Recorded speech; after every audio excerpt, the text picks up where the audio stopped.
17 dangerous cruise mistakes you need to avoid at all costs.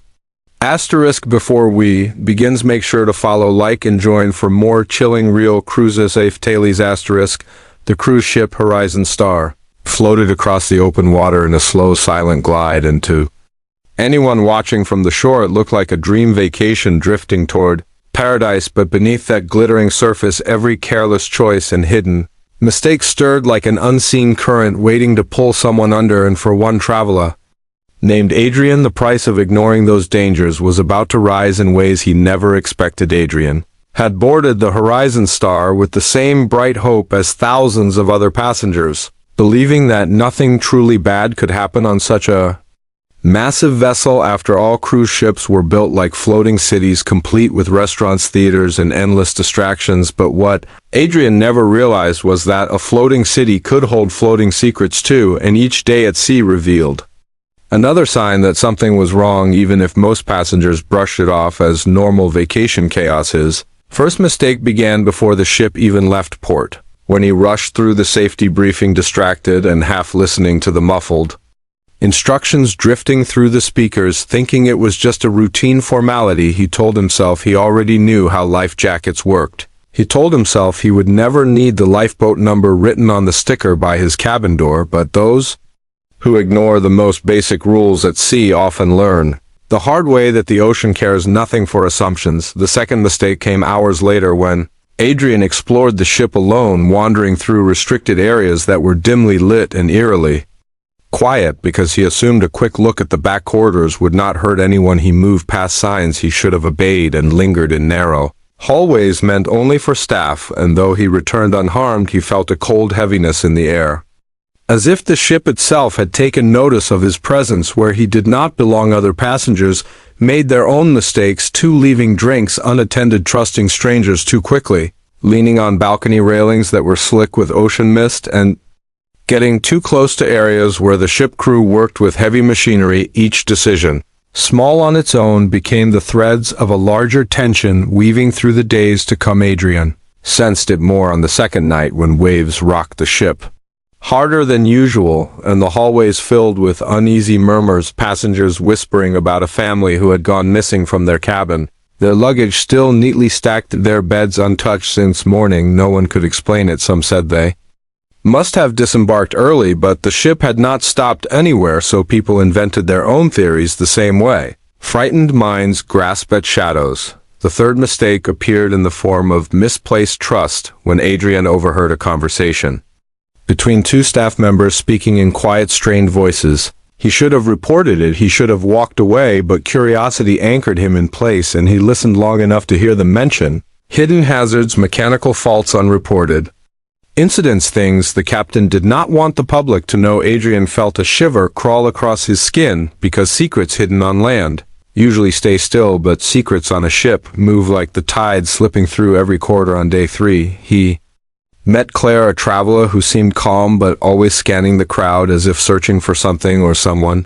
She told him she worked in risk analysis and she had boarded the cruise because she had been investigating a string of unexplainable disappearances across similar ships. She believed the mistakes passengers made were only part of the problem. She believed something deeper connected them, something the companies refused to address, and though Adrian tried to dismiss her theories, something in her eyes made him feel she had seen too much to doubt. Together, they walked to the outer deck where wind roared like a warning and the sky hung low and gray, the ocean swelling with an attitude that matched the growing unease on board. Claire explained the 17 dangers she had documented: sloppy emergency drills, unsecured balconies, unscreened staff, lost maintenance reports, passenger overcrowding, and more, each one a piece of a puzzle that revealed how fragile safety really was.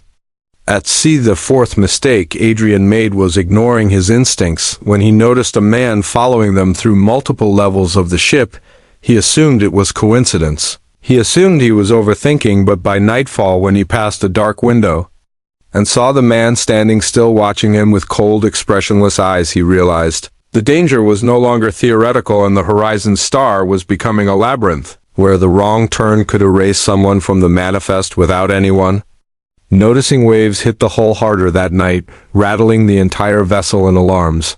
echoed through distant decks. Though most passengers slept through it, Adrian and Claire remained awake, pacing as shadows trembled across the cabin walls. The air felt heavier, the corridor lights flickered, and unseen footsteps echoed in the distance, like someone pacing with intent.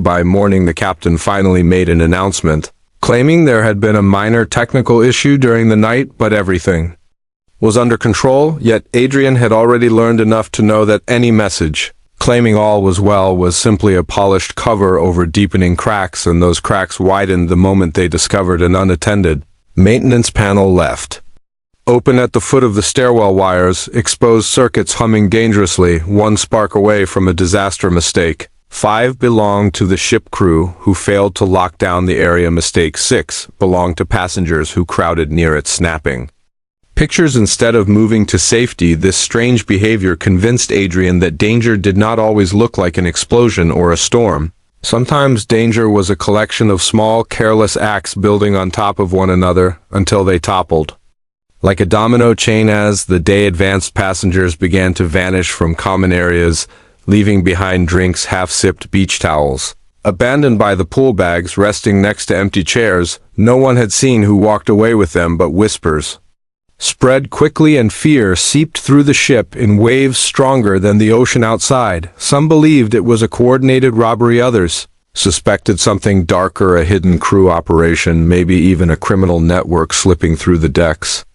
Under cover of chaos, night fell again, and with it came the most severe storm. The horizon star had faced lightning, cracked the sky, waves rose like black walls, and wind screamed through every open corridor, shaking the ship from bow to stern. In the chaos, Adrian and Claire found themselves separated by a surge of panicked passengers, and Adrian staggered through the ship calling her name, but his voice drowned beneath the roar of the storm and the shrill emergency announcements. He made his seventh and most dangerous mistake when he ran toward the bow of the ship, where water sprayed violently and visibility shrank to nothing. He slipped on rain-soaked metal, gripping the railing as the ship tilted sharply, and his heart thundered in fear. The railing groaned beneath the weight of the storm, and he remembered all the warnings Claire had listed: unsecured structures, weak points, ignored hazards, and he realized the ship was never prepared for a storm of this magnitude. Adrian forced himself back inside, where the hallways flickered like a dying heartbeat and passengers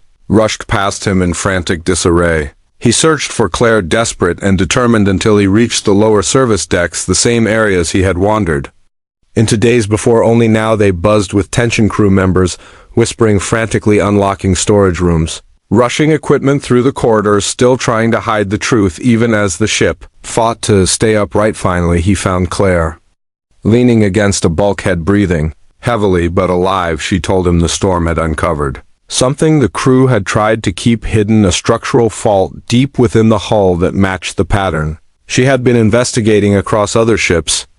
And now the Horizon Star was close to repeating the same fate that had swallowed countless travelers before. Together, they climbed toward the lifeboat deck as alarms blared louder and water splashed onto the lower ramps. Passengers shouted, crew members scrambled, the ship groaned like a living creature in pain. Claire and Adrian reached the lifeboats just as a massive jolt tore through the hull, and they clung to the rail, watching one lifeboat detach prematurely and vanish into the stormy black void of the sea. It was then that every mistake became clear, all the ignored warnings, all the unreported issues, all the small choices people dismissed as harmless. Each one had pushed them closer to disaster, and as the ship lurched again, Claire grabbed Adrian's arm and told him the truth. The 17 dangerous mistakes were never just about passengers, they were about the entire system that ran these ships, the hidden cuts in maintenance, the silenced reports, the careless decisions made in boardrooms far from the ocean. The crew finally gave the abandoned ship order, and panic erupted, but Adrian and Claire moved quickly, guiding confused travelers, helping those who had never paid attention during the safety drill, those who had believed nothing bad would ever happen at sea. They led them one by one onto the lifeboat, helping them climb into the small vessel battered by rain and wind. Adrian looked back at the ship that had once appeared so majestic, now trembling beneath the weight of every ignored danger. He saw the lights flicker and fade, he heard the metal strain and bend, and he knew the Horizon Star would not survive the night.